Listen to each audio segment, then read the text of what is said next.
13 तारखेला मागच्या भेटलो होतो त्यावेळी पत्रकार परिषद आपण कारखान्याच्या एक 4-6 मुद्द्यांच्या संदर्भामध्ये बसलो होतो आणि आज पुन्हा एकदा बसलेलो आहे की आपण ज्यावेळी पत्रकार परिषद घेतली त्याच्यानंतर भीमाशंकर कारखान्याचे अध्यक्ष उपाध्यक्ष यांची देखील पत्रकार परिषद झाली आणि त्याच्यामध्ये त्यांनी मी 13 तारखेला काय गोष्टींचा खुलासा केला होता आणि त्याच्याबाबत त्यांनी काही उत्तरं दिली, योग्य अयोग्य तुम्हाला काय विचारायचं असेल, परंतु पहिल्याच याच्यात मी एक सांगतो जी त्यांची पत्रकार परिषद 14 तारखेला मला वाटतं झाली त्यांची, पहिल्यांदा मी त्यांचा असा जाहीर निषेध करतो की त्यांनी पत्रकार परिषदेमध्ये जी भाषा वापरली एकेरी पद्धतीनं माझा नामोल्लेख करणं हे अशोभनीय आहे की ज्या सहकारी साखर कारखान्यामध्ये आता 26वे वर्ष चालू आहे की स्थापनेपासून ते पण आहेत आणि मी पण आहे, परंतु माझा त्यांच्यापेक्षा मी सिनियर आहे, चेअरमन पद माझा 10 वर्षात होतं आणि माझ्या अध्यक्ष असताना ते उपाध्यक्ष म्हणून 5 वर्ष त्यांनी माझ्या सोबत त्या ठिकाणी काम केले. आता त्यांची केबिन वेगळी असेल परंतु त्यावेळी आम्ही दोघांनी एकाच केबिनमध्ये अध्यक्ष उपाध्यक्ष बसून काम केलं. ज्या पद्धतीनं ते एकेरी नामोल्लेख करतात याचा मी पहिल्यांदा निषेध करतो. त्यांना एकदा जाहीर माफी मागावी लागली की खासदार डॉक्टर अमोल कोल्हेंचा देखील एका प्रेस कॉन्फरन्समध्ये त्यांनी असा एकेरी पद्धतीनं उल्लेख केला होता आणि त्याच्यावरती एवढं ट्रोल त्या ठिकाणी झालं आणि त्यांना जाहीर माफी मागावी लागली. मी आज पुन्हा त्यांना सांगतो की तुमची जी बोलण्याची पद्धत आहे, जी गुरमी आहे तुमच्यामध्ये, ती तुम्ही थांबवली पाहिजे. आम्हाला सुद्धा एकेरी भाषेत बोलता येतं, ज्या गावच्या बुरी त्याच गावच्या बाबळी, पण मला तसं बोलायचं नाही हे मी त्यांना पहिल्यांदा सांगतो. कारण मी कारखान्याचं हे केलं परंतु मी शिरूर लोकसभा मतदारसंघात 2014 साली लोकसभा लढवलेली आणि विधानसभेला देखील आत्ता नैतिकदृष्ट्या मी विजयी झालेलो या तालुक्याचा लोकप्रतिनिधी म्हणून आंबेगाव शिरूरमधून, परंतु केवळ खोट्या पद्धतीनं ज्या पद्धतीनं तुम्हाला सर्वांना माहिती त्याच्यात खोलात न जाता, नाहीतर विजय हा या आंबेगाव शिरूर विधानसभा मतदारसंघाचा आमदार म्हणून त्या ठिकाणी जनतेने माझ्या बाजूने कौल दिला आहे. त्यांनी या पुढच्या काळामध्ये देखील भाषा एकेरी पद्धतीचा टाळली पाहिजे, नाहीतर त्यांना जनता काय जबाब द्यायची ते देईल हे मी त्यांना या ठिकाणी निपटून सांगतो. आता जे काही मुद्दे आहेत त्यांनी सांगितलं कारखाना यावर्षी उशिरा चालू झाला परंतु गेल्या वर्षीपेक्षा गाळप जादा झालेले आहेत. मला त्यांना पहिल्यांदाही सांगायचं की कारखान्याची गाळप क्षमता ही आता जवळपास 10,000 मेट्रिक टनाची झालेली आहेत. काही थोडं काम बाकी आहेत पण दैनंदिन गाळप हे 9,000 टनापर्यंत रोजचा कारखाना करू शकतो आणि हे केलेलं देखील आहेत. त्यातल्या मी तुम्हाला काही उदाहरणादाखल तारखा देखील सांगतो मी की जे काही तारखांना गाळप झालं 10 तारीख असेल 11 तारीख असेल मार्चची, तर 9, 10, 11 या तारखांना 8,200 पेक्षा अधिकचं दैनंदिन गाळप झालं. त्याच्यानंतर 28 फेब्रुवारीला देखील 8,500 मेट्रिक टनाचं झालं होतं आणि 4 मार्चला देखील जवळपास 9,000 टनाचं आणि त्याच्या अगोदर 1-2 वेळा 9,000 टनाचं दैनंदिन गाळप झालं. गेल्या वर्षी कारखान्याचं गाळप हे 7,200च्या आसपास त्या ठिकाणी होत होतं आणि मग दैनंदिन गाळप क्षमतेमध्ये वाढ झाल्यानंतर कमी दिवसामध्ये ऑटोमॅटिक त्याचं हे होतंय. तेव्हा हे आपण सर्वांनी लक्षात घ्यावं का ते जे सांगतायत ते खोटं सांगतायत, अभ्यास करून त्यांनी बोलावं हे त्यांना मला या निमित्ताने सांगायचंय. त्याचप्रमाणे त्यांनी दुसरा एक उल्लेख केला त्याच्यामध्ये की आम्ही इकडून ऊस आणला तिकडून ऊस आणला परंतु ॲव्हरेज आम्हाला चांगलं मिळालं. किती मिळालं ॲव्हरेज? 50 टन. आज लोक एकरी 100 टनपेक्षा जादा काढतात आणि ते म्हणतात उशीर झाला नाही ऊस तोडणीला आणि रिकव्हरी वाढली, त्याच्यानंतर टनेज देखील वाढलं. मला त्यांना हे सांगायचं तुम्ही शेतात जा, प्रेसवाल्यांना काही शेतकऱ्यांना विचारा की उशिरा ऊस तोडणी झाल्यामुळे तुमचं नुकसान झालं का फायदा झाला. त्या ठिकाणी ऊसाच्या तोडी या वेळेत होणं गरजेचं आहे आणि ते म्हटले कोणाचे ऊस लेट झाले नाहीत. मला या निमित्ताने एवढं सांगायचं. याचे तुम्हाला आता फोटो सांगतो मी, आमच्याच गावातलं सांगतो की कालची आज 19 तारीख आहे, 17 तारखेला परवाच्या दिवशी आमच्या नागापूर आणि राजनी गावातील हंडे सौरभ गुलाब 17 जुलैचा ऊस इसके नॅनो भिका 19 जुलैचा ऊस, इसके झुंबर पंढरीनाथ 27 जुलै 23चे ते, वाघ संगीता बाळासाहेब 27 जुलै, बोरनथू देवराम 25 जुलै, पोकर पांडुरंग लक्ष्मण 31 जुलै, टेमगिरी नितीन बाळशाराम थोरांदळे 27 जुलै. म्हणजे हे 17 जुलै 19 जर झाले तर हे ऊस 20-20 महिन्याचे शेतकऱ्यांचे झालेत आणि रोड टच प्लॉट आहेत. याचं काय उत्तर द्या ना. 17 तारखेची परवाची ही माझ्याकडची माहिती, मी शेतकऱ्यांना देखील फोन करून त्या ठिकाणी विचारलं. 17 जुलैपर्यंत ह्या शेतकऱ्यांची 20-20 महिन्याचे ऊस आज शेतामध्ये शिल्लक आहेत आणि तुम्ही बाहेरचे कवळी ऊस आणता. आता 11 महिन्याच्या ऊसाला 86-032च्या गेल्या वर्षी देखील कारखान्याने प्रायोगिक तत्वावरती एप्रिल-मे महिन्यामध्ये ऊस लावले होते. 10.5 महिन्याच्या ऊसाला 11.5 पावणे 12 पर्यंत रिकव्हर लागली. माझ्या स्वतःच्या ऊसाला 8 एकर ऊस होता, 12 पर्यंत रिकव्हर लागली. तुम्ही काय सांगता त्याच्यामध्ये. परंतु आपला नोंदीतील ऊसाचा विषय झालेला आहे. नोंदीतील ऊसातील शेतकऱ्यांना मोठा त्रास त्या ठिकाणी झाला आहे. हे याच्यावरती शेतकऱ्यांचे डिटेल्स आहेत, नाव आहेत, याचा देखील मला या निमित्ताने खुलासा ते करायचा आहे. दुसरं मला त्यांना एक सांगायचं आहे की इतर कारखान्याला ऊस देण्याबाबतचा जो त्यांनी विषय मांडला की 2 जुलै शेती समितीमध्ये जो विषय झाला, मी त्या दिवशी सांगितलं की 2 मार्चला 10 महिन्यानंतर शेती समिती झाली.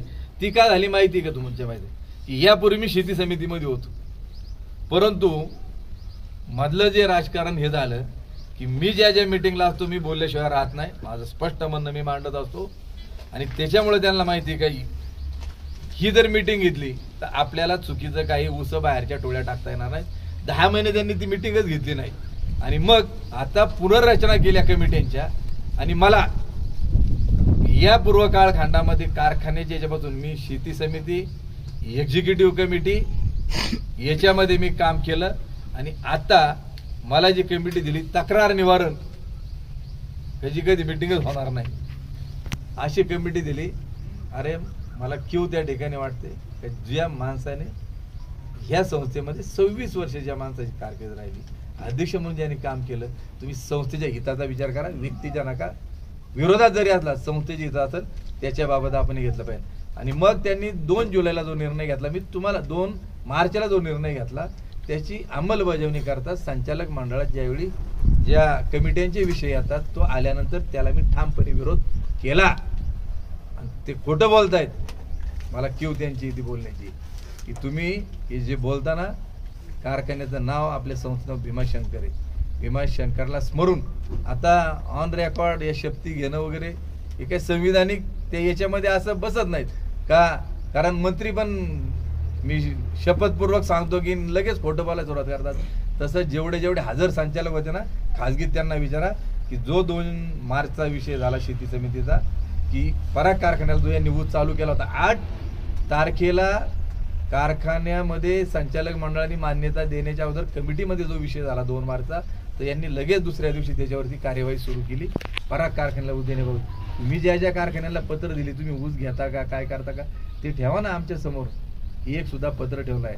आणि मला त्यांना या निमित्ताने सांगायचंय का तुम्ही जर म्हणताय का देवदत्त निकमने असा काही विरोध केला नाही अजिबात, अरे मला एकच सर्वांना सांगायचं त्या निमित्ताने का माझं त्यांना जाहीर आव्हान आहे.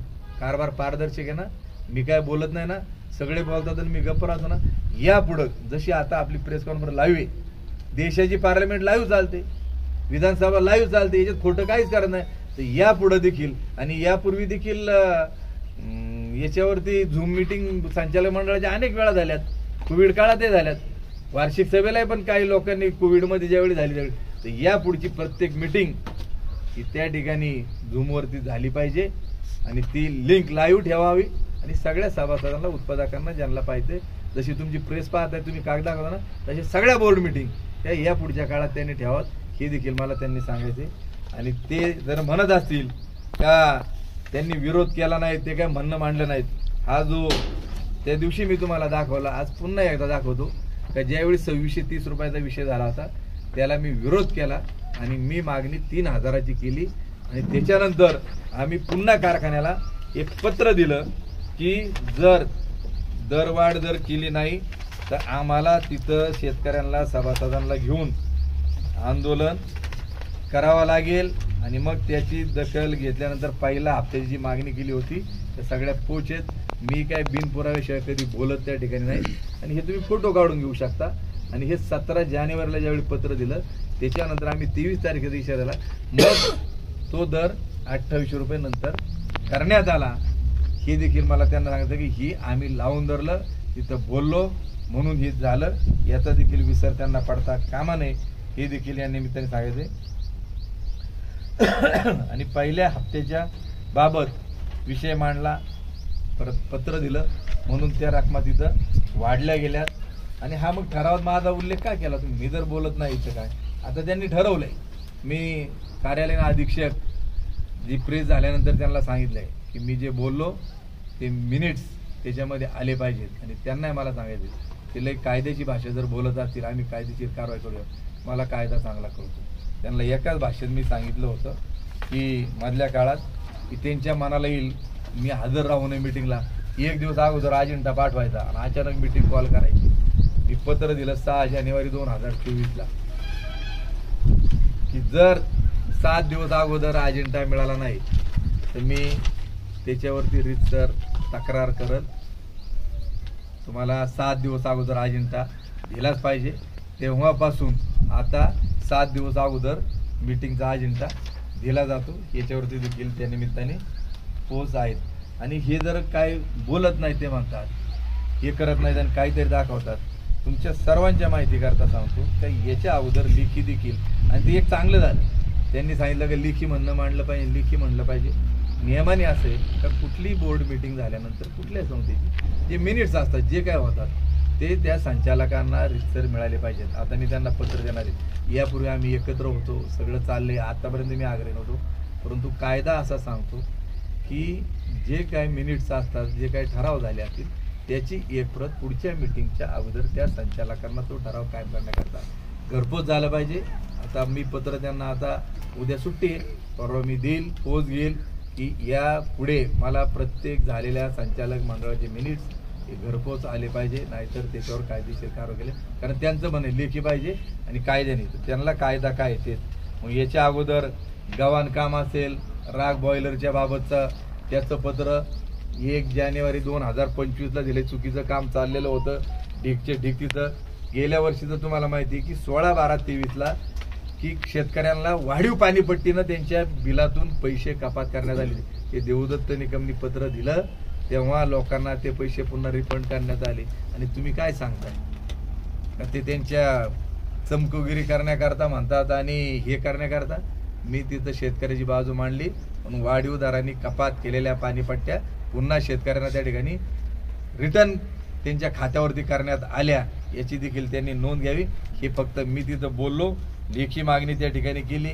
पुन्हा 20/9/23ला एक पत्र त्या ठिकाणी दिलं, जी टेंडर त्यांनी चुकीच्या पद्धतीने केली होती त्याच्याबाबत देखील मी लेखी आक्षेप ज्या ज्यावेळी पाहिजे त्यावेळी सगळे नोंदवलेले आहेत. आता इथून पुढं ते जे म्हटले तिथं, आता इथून पुढं जो विषय मला मान्य नसेल, त्यांनी जर लाईव्ह नाही केलं, लाईव्ह केलं तर सगळ्यांच्या पुढे मी लेटर हेडच घेऊन तिथं बसणार आहे का माझा ज्या ठरावाला विरोध आहे त्यांना जर लिहायचं नसेल मी लगेच पत्र लिहून माझा लेखी तिथं विरोध त्या ठिकाणी दर्शवील, याची देखील त्यांनी नोंद घ्यावी असं देखील मला या निमित्ताने सांगायचंय. दुसरा विषय की कर्मचाऱ्यांच्या संदर्भामध्ये ते म्हटले की एक जरी कर्मचारी इकडचा तिकडं काम करत असेल तर मी राजीनामा देतो. आता मला त्यांना सांगायचं त्यांनी राजीनामा दिलाच पाहिजे की भीमाशंकर सहकारी साखर कारखान्या आज टाकळी आजी, कवठे आणि जातेगाव करंदी या गटामध्ये जे कर्मचारी शेतीमध्ये काम करतायत त्यांच्या मोबाईलमध्ये पराग कारखान्याची ॲप आहे, पराग कारखान्याची, आणि यांनी पराग कारखान्याची ॲप हे वापरून इकडून सगळ्या ऊस तिकडं डायव्हर्ट करण्याचं काम करतायत. म्हणजे त्या कारखान्याकरता त्यांचं ॲप यांच्या मोबाईलमध्ये टाकून इकडचा ऊस म्हणजे त्या कारखान्याचं काम इथल्या कारखान्यातून करून गेलंय, हे एक सांगायचे मला. याची त्या कर्मचाऱ्यांच्या ॲपमध्ये, आणि आता ते सगळं मिळलं पाहिला का ज्यावेळी ऊस तिकडे यांनी दिलेला आहे तर त्यावेळी त्यांचं ॲप तुमच्या याच्यामध्ये कशा करतायत याचं त्यांनी उत्तर दिलं पाहिजे. त्याचबरोबर मला याच्या संदर्भात सांगायचे तर भीमाशंकर कारखान्यामध्ये जे चांगले अधिकारी होते, अंकुश आढाव हे शेतकी अधिकारी इथं होते. त्यानंतर दुसरे शिरीष सुर्वे, आपले चीफ इंजिनियर अशोक चोरगे, ते इथं एक इंजिनियर होते, सिनियर इंजिनियर. आता अंकुश आढाव आणि त्याच्याबरोबर अनेक शिदकीचा स्टाफ आहेत. इकडून सुरुवातीला तिकडं पाठवला आणि डायरेक्ट त्यांना तिकडंच सेवेमध्ये वर्ग करण्यात आलं. इकडं नंतर त्यांना सर्व्हिस सोडायला लावली. तसंच अशोक चोरगे आणि इतर इंजिनिअरिंगचे कर्मचारी त्यांच्या बाबत त्या ठिकाणी असंच घडलं. स्टोअरला अण्णा लबडे म्हणून होते, त्यांनाही तिकडं पाठवलं आणि नंतर इकडं राजीनामा द्यायला लावला. त्याचप्रमाणे मला त्यांना दुसरं सांगायचं आहे की डिस्टिलरी ज्यावेळी उभी राहत होती पराग कारखान्याची, त्यावेळी अनिल वळसे सिव्हिलचे कर्मचारी 2 महिने त्यांनी तिकडं काम केलं. तुम्ही दाखवाल का इकडं हजर येते. जनता पाहणारी कधी त्या ठिकाणी विसरू शकत नाही. जनता आंधळी नसते. आणि मला त्यांना एक सांगायचंय का अख्खा पराग कारखाना उभा होत असताना यापूर्वी देखील अरुण गिरेंनी एकदा आरोप केलेला होता की या कारखान्याचे चीफ इंजिनियर शिरीष सुर्वे पूर्ण वेळ त्यांच्या अंडर पराग कारखान्याची उभारणी झाली.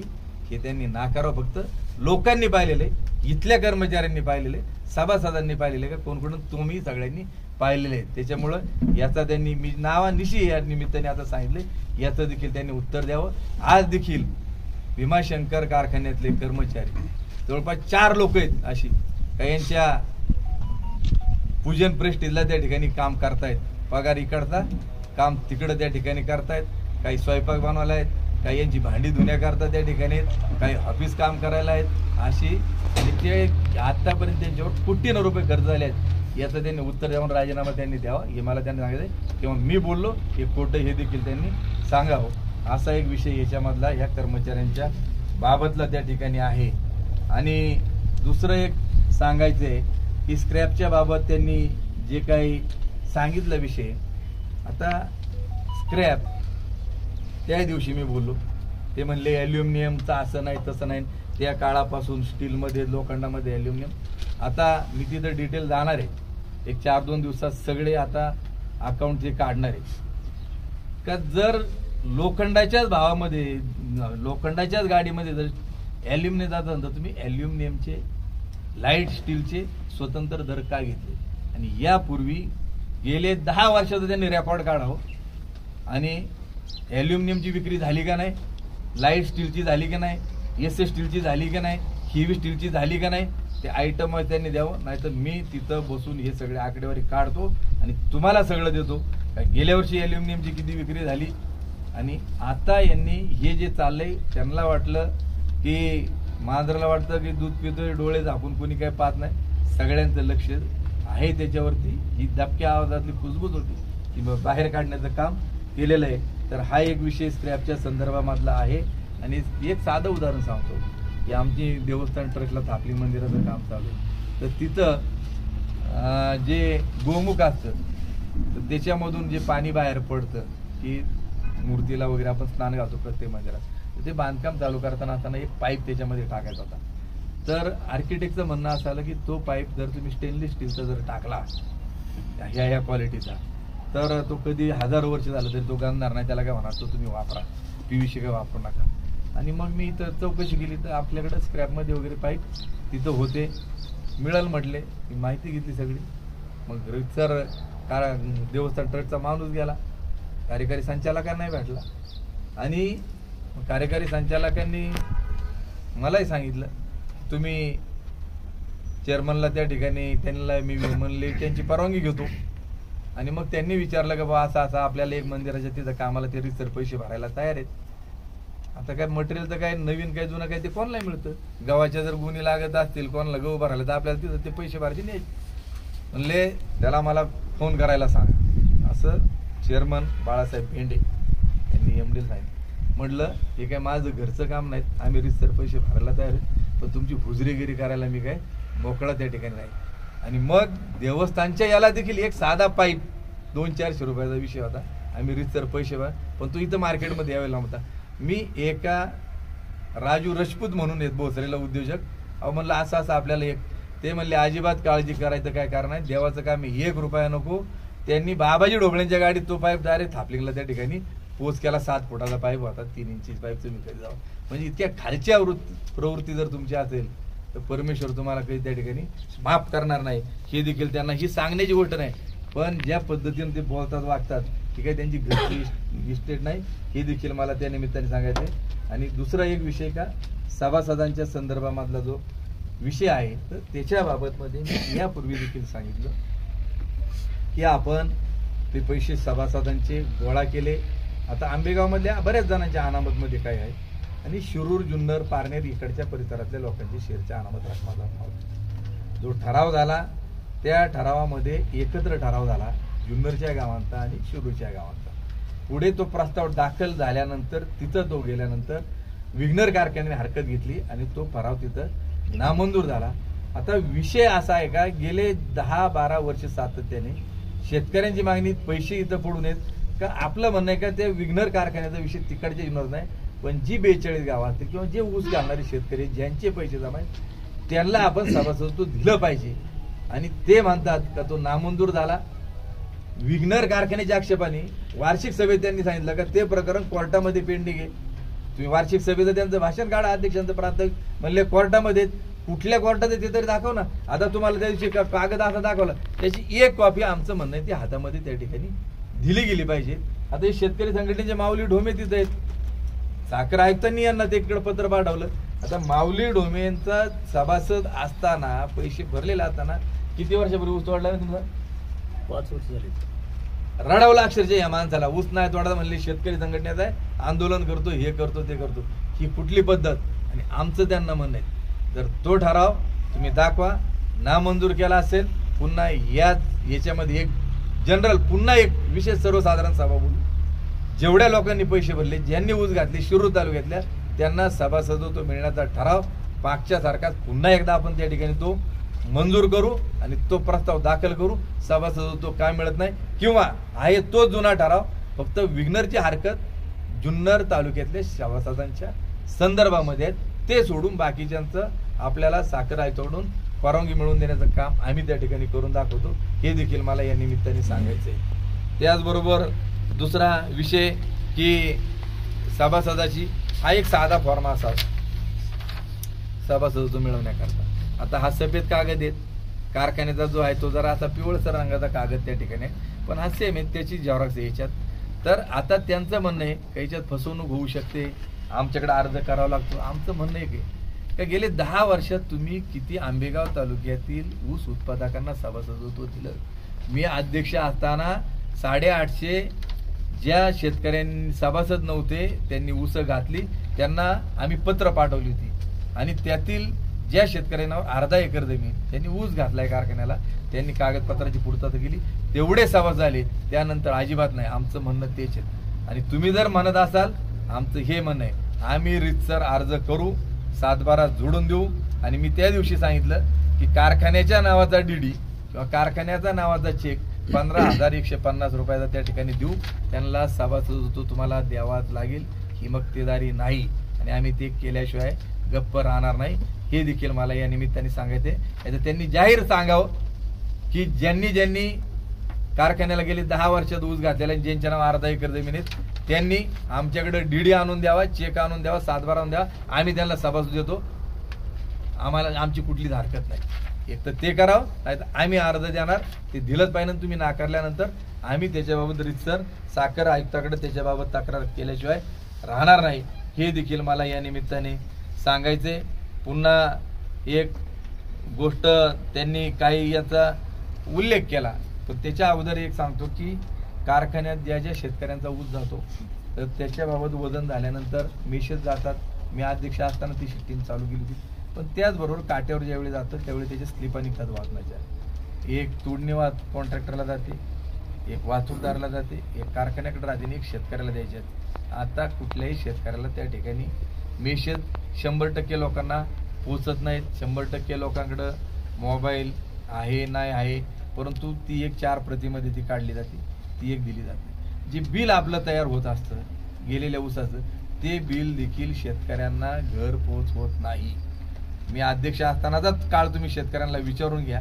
त्याच्यानंतर की जी ऊसाची आपण नोंद करतो त्या नोंदीची पावती देखील शेतकऱ्याला दिली जात नाही, ती दिली गेली पाहिजे. याची देखील या 3ही गोष्टी त्यांची नोंद घ्यावी आणि त्याच्यावर कार्यवाही करावी. परत आता आम्ही मिटिंगला असेच होतो त्या दिवशी.